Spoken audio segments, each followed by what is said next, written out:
As you turn there, I just want to say that we are such a blessed people in so many different ways. But I think one of the blessings that we have received is being able to live on this side of the cross of Jesus, where we can look at the cross, we can look back and be able to find all the markers and ways that Jesus truly is our Savior. He is the Lord. He is the one that was promised to come and to save us from our sins. It's not that the Old Testament saints didn't have the promises that one day God would send him, but we have a way of looking back and finding markers or fulfillments of prophecies that show us and give us confidence that Jesus truly is the one to come, the King who would come to redeem all of creation. And I don't know about you, how many times you've looked and found prophecies around Christmas and Easter, where typically when we talk about the prophecies being fulfilled, the ones that we all know are the ones that are typically pretty obvious, the ones that you can't miss, the ones that you basically expected, and it happened the way that you always thought it would. But there are some prophecies from the Old Testament that God foreshadowed and foretold that are still today totally unexpected. That we look at Jesus' life and we say, oh, of course he would have done that, or of course it would have happened that way. But then even today, there are still some that are like, really, that's a fulfillment of prophecy? And I'm not just talking about the disciples who were often confused, trying to figure out Jesus and what his mission was, or even the people that followed him while he walked this earth in a human body. I'm talking about Christians like you and me today that read through the Gospels and still think, how is that a fulfillment of prophecy? There are fulfillments in the New Testament that don't look like fulfillments at all. And if we read through it, it's not because they're not there. It's not because they're not clear. It's entirely because he doesn't meet our expectations. And if it's so significant that we could miss these things, and these are important things that we need to see about Jesus, well, then that's a danger when we look at him and we bring our own expectations to how he should fulfill, rather than letting him show us who he really is and how this really should work. Because as we read the Gospels, whichever one of them, you see that they're constantly showing Jesus. And we as readers are constantly interpreting what Jesus did and what Jesus said and how he did it. We're always thinking about this. We have our own expectations. And if we interpret Jesus based on what we think it should look like, then we can often miss him. And the problem with that is that we don't just misunderstand the moment of what took place, but we might even misunderstand our Messiah. And so it's a good thing that Matthew knows this about people, about us, even today, because he brings us to a point, he slows things down so that we begin to ask ourselves, what is Jesus doing? Why would he do it that way? And it's nothing like I expected it to be. Up until this point, we've seen in Matthew, he's shown us over and over again, Jesus has power, Jesus has authority. Throughout these chapters, all the way to this point, we've seen him fulfilling all kinds of scriptures. He's defeating the devil. He's teaching with authority. He's healing people without any limits. He's exposing false teachers, and he's proving again and again that he truly is the Lord, the King who was promised to come. So when we find that the leaders, those Pharisees and Sadducees and all his opponents, they didn't just oppose him. We know now they're plotting his death. We expect in our own minds a battle, an epic showdown between these two sides. But when we come to Matthew, right at this moment, that's where we've arrived. But what Matthew tells us is Jesus walks away. And if we just think about what we would expect from such a person as Jesus, we could begin to wonder, why? What is he doing? I didn't expect this at all. Why didn't he just destroy them right there? We expect one thing, and Jesus gives us something else. It says that Jesus withdraws. There's no confrontation. There's no loud display. There's no immediate judgment that takes place. He simply walks away. And so if we're not careful, we will misread it. And we will say, Jesus, he had his weaknesses. Or Jesus was hesitant sometimes. He didn't move forward when he should have. Or he totally missed an opportunity, a great opportunity. Yet Matthew calls this something else. He calls it fulfillment of prophecy. And so what that tells us then is, even though it's sort of a weird little paragraph here, we need to slow down. We can't rush through this. And we need to let Matthew tell us what's really going on here. So follow along as I read Matthew chapter 12, verses 15 to 21. It says, Jesus, aware of their plotting to destroy him, he withdrew from there. And many followed him, and he healed them all, and he ordered them not to make him known. And this was to fulfill what was spoken by the prophet Isaiah. Behold, my servant whom I have chosen, my beloved with whom my soul is well pleased. I will put my spirit upon him, and he will proclaim justice to the Gentiles. He will not quarrel or cry aloud, nor will anyone hear his voice in the streets. A bruised reed he will not break, and a smoldering wick he will not quench, until he brings justice to victory. And in his name the Gentiles will hope. So the Gospels do more for us than simply retell the narrative of Jesus' life and ministry. They walk us through that, but they also slow down enough to explain what Jesus is ultimately doing, why he does these things. And so while this passage slows down the action that we have seen leading up to this point, Matthew's actually going to pull back the curtain and show us what's really going on. And it's the perfect time, because at first glance, you would expect Jesus to come forward, to confront his enemies and stop what they were doing.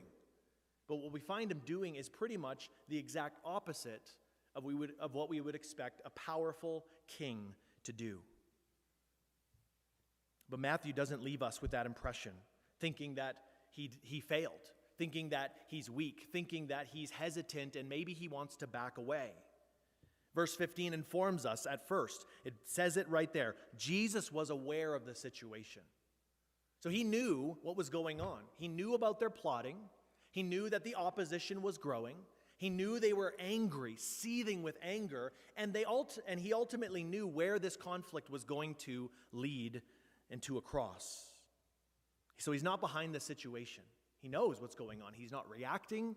He's not surprised. He's not backed into any corners. He's not guessing. And so when verse 15 says that he withdrew from that situation, we're to know that he knows everything that's going on, and that was the choice that he deliberately made. You see, the order of the events matters. Notice that he knows what's going on, and then he withdraws. So this isn't panic. This isn't a reaction. This isn't emotion. This isn't instinct. We're not to think that he doesn't know what to do next or he's worried. This is deliberate action. This is controlled restraint in the power that he has. It's like a commander who doesn't charge into battle when the enemy charges at him. Jesus says, no, we're going to pull back and we're going to come at it at the right time, in the right way. Jesus doesn't want to engage them in their way, in their time, but he's going to do it a different way, the way that his Father sent him to do it. So even this withdraw here is part of a fulfillment of Scripture, a part of a fulfillment of what God expected his Messiah to do. So it's not just strategy, it's obedience to God. What looks like weakness is actually controlled strength. He is not weak. He's controlling his strength. And that's as important for us as it is unexpected for us.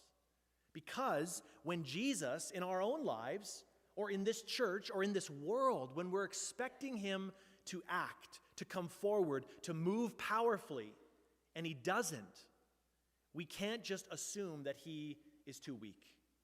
We can't just assume that he doesn't know what to do or that he is inactive in that moment. This is important for us because everything he does is to fulfill the Scriptures, to fulfill the mission that his Father has given him. So his restraint and his removal of himself, his absence of knowledge and power, that's not the problem here. It's not that he doesn't have it, it's that he's using it under complete control that you and I really struggle to have. He knows exactly what's going on, and he chooses the opportune moment and way to come after his enemies, to accomplish his mission. Not only what he does should we trust, but also how he does it. And when he does it, we should trust that as well. Now, I'm saying that this withdrawal is not weakness. How can we be sure? Well, if Jesus had withdrawn because he was scared or because he got worried, you would expect that over time the mission would end up stopping. He would stop doing this because he doesn't want that confrontation. You would expect the crowds to thin out and walk away if he doesn't have the confidence that he once had. The ministry would slow down, and the pressure would eventually get to Jesus that he might just fade away. But that's not what happens. Look at verse 15. It says that when he withdrew, many followed him, and he healed them all. And so his movement, what we expected, was one thing. He moves in a different direction, but his mission continues. He's still having followers, and he's still doing the same ministry that he has always done. He's healing everybody.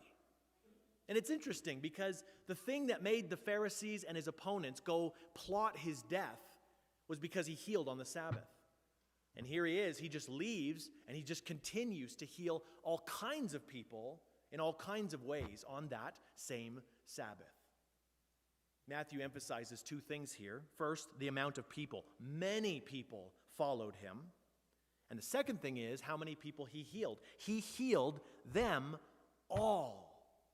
So that there was no one left who might need healing that he didn't heal. Every single person. That's what the emphasis is here. So are we to think that his mission stopped? Are we to think that he was too weak, he couldn't keep going? No, he moved in a different direction, but his ministry never stopped. He's still exercising the same power, the same authority, the same compassion as he always has. And so even though Christ might appear weak, like he's making a wrong move, that he looks too weak and now the Pharisees are going to think they're stronger than him, he's okay with that because his mission isn't just to get the Pharisees, it is to come and bring salvation to this world. And so sometimes in our own lives, and sometimes as a church, and sometimes in this world when we expect Jesus to go forward, or we think that he should be doing it one way, he hasn't stopped working. He might move in a different direction, but his mission never stops. And we need to understand that because oftentimes we'll look for Jesus. We'll look for the way that he's working. We want it to be obvious. And sometimes it's not as obvious as we want it to be. We want it to be loud. We want it to be clear. And sometimes it's not that way. But we can't just assume that he is too weak or that his mission has slowed or stopped. He is still working. And yet he's doing it in a way not on our terms, not on anyone else's terms, but only on God's terms. Then verse 16 gives us another unexpected turn. There's already those two things. Now there's a third. He orders the people who are following him, the people that he's healing. They're realizing who he is, and he orders them not to make him known. Again, what are you doing, Jesus? Aren't you wondering, why would you not take these opportunities? Why would you not go full force when you have these opportunities? And yet Jesus here is saying, we need to keep this quiet. Don't go out and make me known. So what's really going on? Because we know the crowds are there. They're growing. The healing power is there. It's flowing. And so the message should be spreading. His name should be rising. His kingdom should be expanding because of all the things that he's doing. And in our expectations, we would say, well, why not? Why wouldn't you go after the Pharisees? Why wouldn't you let people share the news of the good news of salvation in Jesus?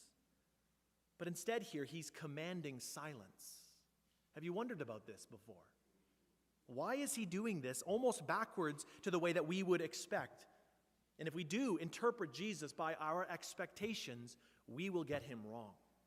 We will get his mission wrong. We will get his identity wrong. And we'll say he's hiding, or he's weak, or he's hesitant in this moment. But what we see here is that he is moved over, he's continuing his ministry, and what we find is he's giving orders.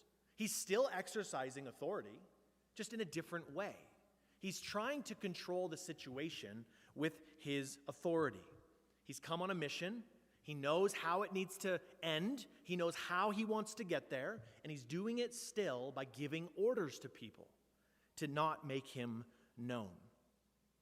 Now, if the enemies, the Pharisees and others, if they would go and make Jesus known, they would have lied or said the wrong thing, because to them, he didn't meet their expectations of what they wanted in a Messiah. To the crowds now, they're now beginning to say, okay, I think Jesus is the Messiah, but they still have wrong ideas. He's trying to control this, because the people, as we see in other places in the gospel, they're going to say, we need to make this guy the king now, and he will rescue us from the Romans. He will be the king we've all wanted. But Jesus came to be the king that we needed. And so he's controlling the situation at the time, at the right moment. So he's not avoiding publicity. He's already famous. His fame went everywhere, it says, over and over again. He's avoiding bad publicity. Publicity that might make people excited, but it would actually make them think about Jesus against what he truly is, what he's truly doing, and that would compromise the mission. So it's not just strategy again, it's also obedience to his Father. It's not restrictions, it's precision that he is going for here. And so he's protecting his mission. He's revealing himself on the Father's terms. Again, I'm not going after the Pharisees the way they want me to. I'm not using the crowds the way they want me to. I'm following my Father's orders. And I'm following the mission that he sent me to accomplish. And again, when we think about our own lives, Jesus is going to reveal himself in his ways. And when we ask him to reveal himself, we have expectations and he doesn't follow them. He doesn't meet them. And we're not supposed to assume that he's now distant or that he won't reveal. He is going to do it with purpose and precision. And so we need to receive Jesus. We need to always look at Jesus in the way that he reveals himself, not the way we expect him to reveal himself to us. We expect a king, and we have all these ideas about what a king would be, but instead, Jesus is only doing what his Father sent him to do as that king. So Jesus is a king, but he's not what we expect. He's actually a servant king, which is upside down from every other king we've ever known. So our expectations already need to be shifted. We need to see how he is a servant as a king, one who knows exactly what's going on, every situation, and he still submits to what his Father wants. He is the one who has all authority, and he still restrains himself from using all that authority. He is the one who has every opportunity, and he still limits himself to whatever his Father has told him.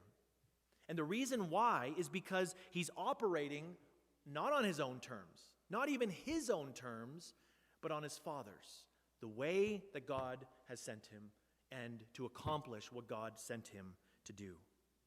I think that explains why we're not given a Jesus that fits all of our expectations. And I think one of the things we need to do is just realize that we have expectations, presumptions, or assumptions about what Jesus should do, how he should do it, when he should do it. And Matthew here shows us again, he has to explain to us why Jesus is doing this. And that's where he'll go next in verse 17. This restraint, this withdrawal, this quietness, this was to fulfill what was spoken by the prophet Isaiah. And so we think about these things that don't match our expectations, and those particular things, none of them are random. None of them are weakness, but all of them are, Matthew says, fulfillment. This is what we should have expected from God's servant who was to come. It's exactly what God said that his servant would do. And that means that if we understand Jesus only by what we read, so we imagine the story in our minds as we read the Gospels, we hear what he says and we have an assumption or an expectation of what that means. Or we see what he does and we say, oh, this is what that means, and we come up with this ourselves, we can get him wrong. We know what he did and what he said, but we can still get him wrong. So what we need to do is let the Scriptures, let God reveal to us who he is and what he is doing and what he came to do. We need to let the Scriptures guide us and interpret Jesus for us, because what seems unexpected to us is exactly what God has wanted. So Matthew's saying, do you want to know why Jesus doesn't meet your expectations? Do you want to know why Jesus is doing things this way? Do you know why that he's so different from every other king? Well, here's what you need to do. You need to look again at the Messiah. Look again at what he came to do, and then you will understand that this is what God wanted the whole time. Of all the prophecies that Matthew could go back to, he chooses to dip his brush in Isaiah 42 in order to paint a portrait of Jesus for us. That's what his goal is. He wants to lift up Jesus so that we can see him as he was foretold, not what we expect. If we paint pictures, you can look at all kinds of pictures of Jesus that were painted from different people at different times. They all portray something a little bit different, don't they? But let the Scriptures tell us. Let God show us. And so what we need to do is just look again at what God sees in his servant. That's how the prophecy begins. Behold,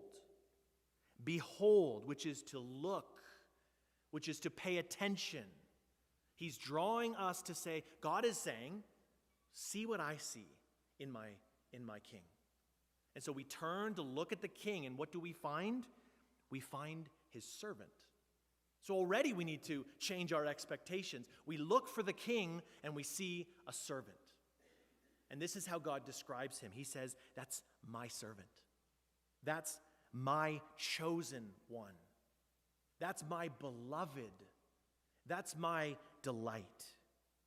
So you have other people in this world who reject him. And God says, I delight in him. You have other people who are misinterpreting him. They don't really get who he is. And God says, this is the king. He's my servant. He's my chosen. He's my beloved. He is my delight. So when Jesus confuses us, we need to remind ourselves that we can get it wrong. And we have to go back and let the Scriptures, let God and his word tell us who Jesus really is. So we can't just use our own expectations as a measurement. And we can't go off of other people's opinions. And there are many opinions out there. What you need to do is go back to the Scriptures and say, who is Jesus? And let God define who he is. And here God declares exactly who he is. But more than just his identity, that he is the king, God defines the mission that he is on. Verse 18 continues. God says, okay, that's my person, and I will put my spirit upon him, and he will proclaim justice to the Gentiles. So he is the one, he is my servant, and I am filling him with my spirit so that he can do an incredible task. And what is his task? His task is to go and bring the whole world back under God's rule. From what Adam was told to do in the garden, Jesus is coming to say, we're gonna spread the glory of God so that God's kingdom and his rule in righteousness covers the whole world. That everything in all of creation would come back under the kingdom of God. That's his task. And that's what God has sent him to do. It says here that he will proclaim justice to the Gentiles. And the Gentiles means the nations. All the nations. And it doesn't exclude the Jews, but it includes every single person on the planet, the whole world, every people, tribe, nation, language, everyone. That's what his job is, to bring it all under justice or under God's rule. So this is way bigger than just a few Pharisees in a Jewish synagogue on one particular day. This extends across the globe. He's thinking, as he does his mission, he's thinking of all peoples, in all places, at all times. So we can't reduce him, which we often do. We often take Jesus and we reshape him in order to fit our needs, where he becomes our personal problem solver in our life, rather than the eternal and global king that he truly is, to make everything right. He will and can restore your life, but he's come for so much more than that. That's what God sent him to do. So in that moment with the Pharisees, or any other moment where you would think, okay, go get him, or go after him, or do it this way, he's not thinking of just that. He's thinking of everything, reconciling all things through himself. And so if your view of Jesus is too small, well, that's why your expectations are often disappointed, because we're not thinking rightly about who he is. We're not looking at what he's ultimately trying to do. So we need to behold him as God declares him, or else we might misread or misinterpret him. We also need to understand the method that he has come. He is the king.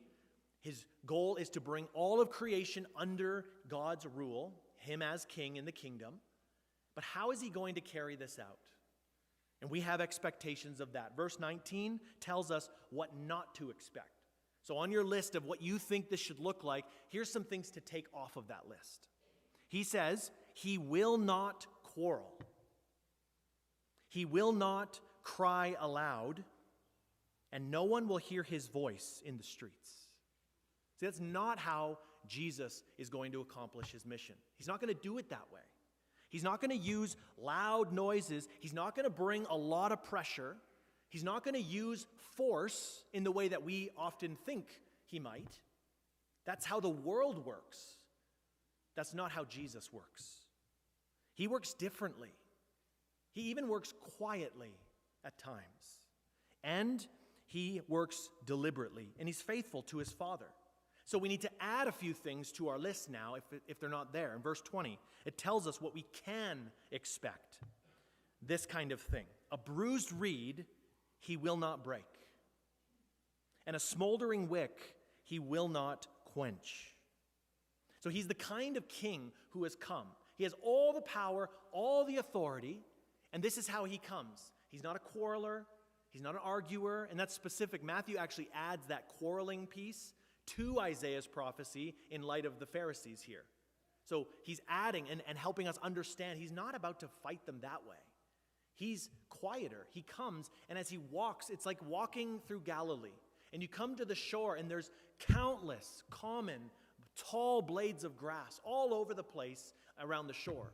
There's so many of them. They grow so tall, but they're so thin that they bend in the wind, and they eventually just break. They're that weak. And Jesus walks past, and he could just blow through that and break them all because they're so weak. But he comes and he sees how frail things are, and he will not break them. He cares. He's gentle. This is so unlike what we would expect in a king, isn't it? Or maybe he walks into a dim house because the flax wick in the oil lamp is just fading out. It's flickering, but it's not even having embers anymore. It's just smoking. That's all it's doing. And he comes over to it, and he will not quench it. He won't put it out. He will try to restore it. He's that gentle. And so our imagination of a king, God's king, is so different than our king or the way we think that it should be. He is so gentle that we might even look at Jesus and say, if that's what he does, that's weakness. He's too weak. But it's not weakness. It's strength under perfect control. And isn't that amazing? That is the kind of king he is. How a servant is going to make this whole world right. That's what we need. Someone who will come gently, mercifully, and serve. Not with a heavy hand of force, but a gentle hand of mercy. Think about it. If he advanced his kingdom in a way that all the other kings do, the way that we would expect, well, with force and with judgment, then none of us here would survive. None of us. We are the broken reeds. We are the frail wicks. We need gentleness. We need him to be merciful to us. We're broken. We're failing. We're fading. And if he dealt with us in the way that we deserve, we would all be crushed. We would all be cut off immediately. But instead, Jesus comes as a servant, and he's willing to be crushed for our iniquities. He's willing to be cut off for our transgressions. He bears our guilt. He carries our sin. He took our judgment, and instead of bringing the judgment we deserve and pouring it down on us, he brought it down on himself to save us, to give mercy to us. And so when you look at the cross, what do you see? You see the weakest moment in his life, right? That's what we think. To the Jews, it's a stumbling block. What kind of Messiah is that? To the Greeks, it's foolishness. What are we even talking about here? The Christ crucified? And yet in his weakest moment, he has the most strength. He is most powerful at the cross. And that's how he's going to make this world right again. Not by destroying and using his power that way, but by coming to save in mercy. That is how he's going to win the nations and put his kingdom and the whole world back in order. So our hope then is not in our own strength or in the king's strength necessarily in the way we want it to be. In fact, it's more in his controlled strength, in his mercy. He uses his position that God gave him.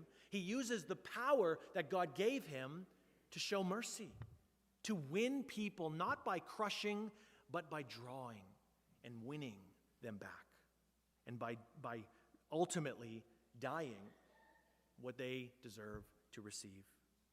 And verse 20 tells us that he is going to serve like this. This is how he's going to do it until he brings justice to victory. So what started with he will proclaim justice to the nations, now it says he's going to bring justice to victory. It's going to be accomplished. And that word until is so important because it's not a maybe. It's not a possibility. It's a certainty. This is what he does until it's done.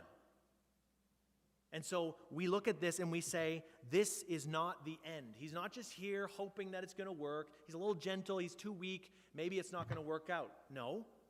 The way he's doing it is the pathway to the end that we all want, where justice comes to victory. The kingdom is fulfilled and it will succeed. He's going to do it until then. And so I think unexpectedly, a quiet servant is actually God's conquering king. And because verse 21 tells us that this is where it leads. In his name, the nations will hope. So he comes, he's chosen, he's empowered, he's given a mission, he fulfills it in this unexpected way. And when it's done, it says, the nations will hope in his name. That's the result of his work. Hope. Not fear, not dominance. We get hope, not uncertainty. It's hope for the nations. It's hope for people like you and me. It's hope for sinners who have no hope except condemnation, judgment, and eternal wrath for their sins in hell.